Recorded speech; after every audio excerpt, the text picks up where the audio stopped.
So Chuck Grassley spoke at a town hall back speaking to his constituents. He was asked here by one of his constituents whether Republicans will vote to repeal the Affordable Care Act again, and they'll try this effort. Which Grassley has voted for over a dozen times. Right. It was only saved by John McCain, which might have been some sort of strategic way to for Republicans to have their cake and eat it too a little bit. Look like they're opposing Obamacare because Obama's in the name very vociferously. But in the end, hey, the private marketplace kind of likes it. So maybe we don't want to go all the way in that in repealing it. And here he is saying to this constituent that they won't try to do so.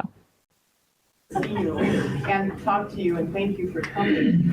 My concern is with the Affordable Care Act, and I understand now that there are like 23 million people on the Affordable Care Act, and 2 of those happen to be my adult children. And I noticed in the Cedar Rapids Gazette that you voted 12 times to try to repeal this. Yeah, before 2016.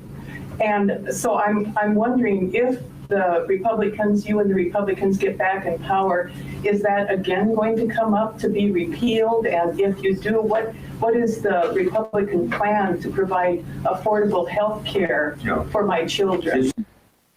God, that question is a blast from the past. Yeah, right. I forgot that was even a thing. Yeah, well, yeah, they never came up with actually what their different plan would be. But anyway, sorry.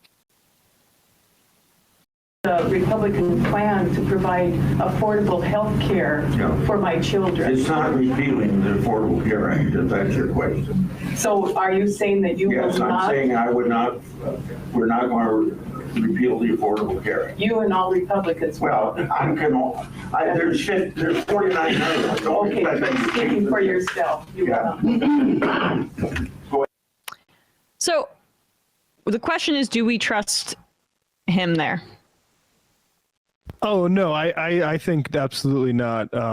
If they had if they take the Senate and if they were ever in I mean, the tough thing is they didn't do it when they had the chance, but yeah. I think they'll nip away at it and say they're not. We're just trying to strengthen it. Which they've already done through the Supreme Court, or they have attempted to do so. Exactly, and now.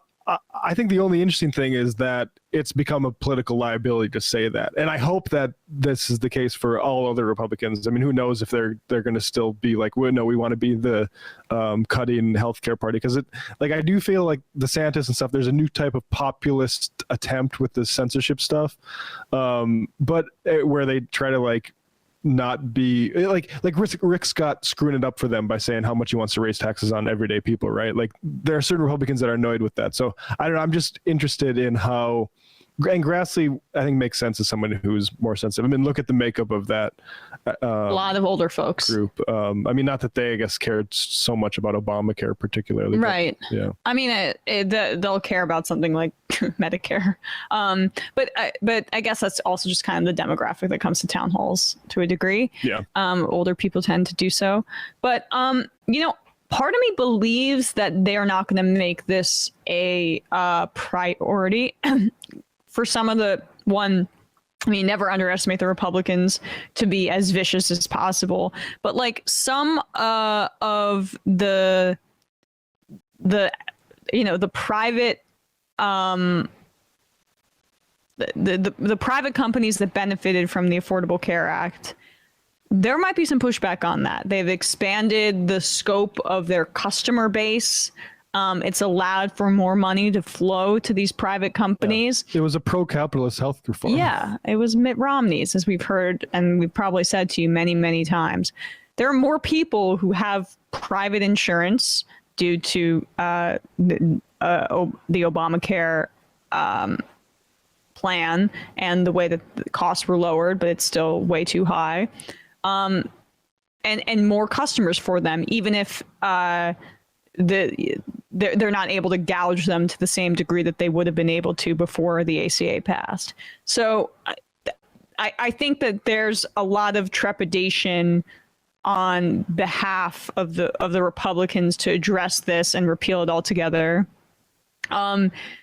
So that I think, Matt, you're right that they would chip away at it, but this is why when you're passing landmark legislation, you go as far as you possibly can. You go as far as you possibly can, because as soon as those programs are a little bit entrenched, and even a crappy program like the ACA that has a lot of, issues and is way too costly still, you hear that constituent there saying, my kids are on the ACA.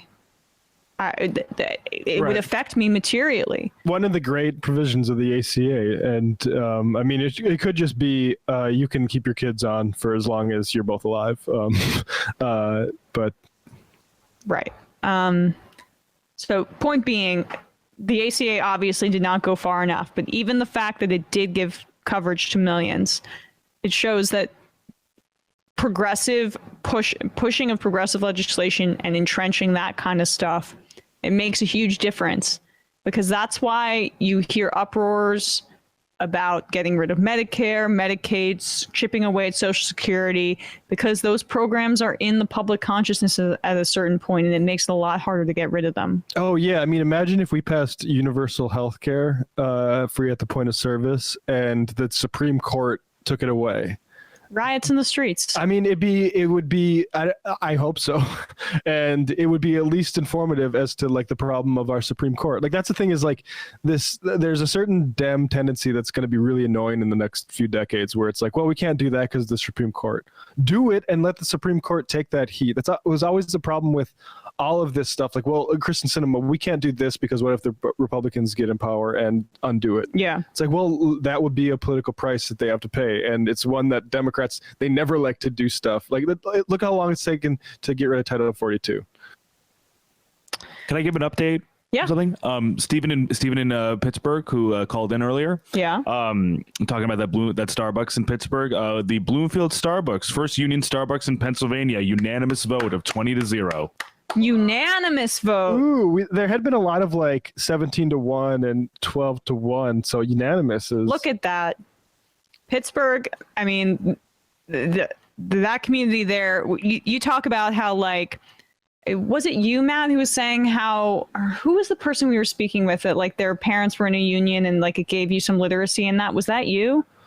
No, somebody else. Ooh, I know what you're I remember that though. Yeah. But yeah, you literally there's no institutional memory. Right. But in Pittsburgh, there's a bit of an institutional memory. So look at that. That's really exciting.